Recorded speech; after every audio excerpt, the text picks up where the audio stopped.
എന്താ അത്ര ടേസ്റ്റ് കഴിക്കണമെന്നല്ലേ? ബാ നമുക്ക് ഒരുമിച്ച് പോയിട്ട് തയ്യാറാക്കാം. നമസ്കാരം, എല്ലാവർക്കും പുതിയൊരു KK ഫാമിലിയുടെ വീഡിയോയിലേക്ക് സ്വാഗതം.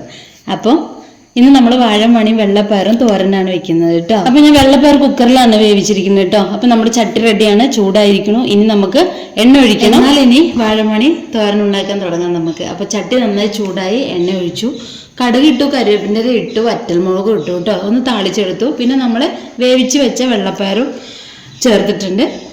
പിന്നെ നമ്മൾ നന്നായിട്ട് കഴുകി വാരിയെടുത്ത വാഴമണിയുടെ ചുണ്ടും, അപ്പോൾ അതും കൂടി ചേർത്തതിന് ശേഷം ഉപ്പൊക്കെ ചേർത്ത് നന്നായിട്ട് ഇളക്കി കൊടുത്തിട്ടുണ്ട്. അതിനുശേഷം നമുക്ക് അരവിലേക്ക് പോകാം അല്ലേ? അപ്പോൾ അരവിൻ്റെ ചേരുവകളൊന്ന് പറയാം.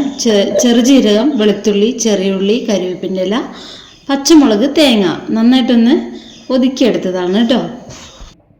അപ്പം നമ്മുടെ വാഴമണിയും വെള്ളപ്പയർ തോരനും റെഡി ആയിക്കൊണ്ടിരിക്കുകയാണ്. ഒന്ന് വേവാനുള്ള സമയം നമുക്ക് കൊടുക്കാം. നിങ്ങൾക്ക് വീഡിയോ ഇഷ്ടമായെങ്കിൽ ലൈക്കും കമൻറ്റും ഷെയറും ചെയ്യാൻ നിങ്ങൾ മറക്കരുത്. ഇതുപോലുള്ള നാടൻ റെസിപ്പിയുമായിട്ട് ഞാൻ വരുന്നതാണ്.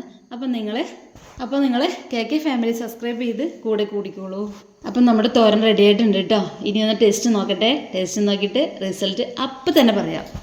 കൊള്ളാട്ടോ, അടിപൊളി, സൂപ്പർ ടേസ്റ്റ് കേട്ടോ. നിങ്ങളൊന്ന് ഉണ്ടാക്കി നോക്കണേ.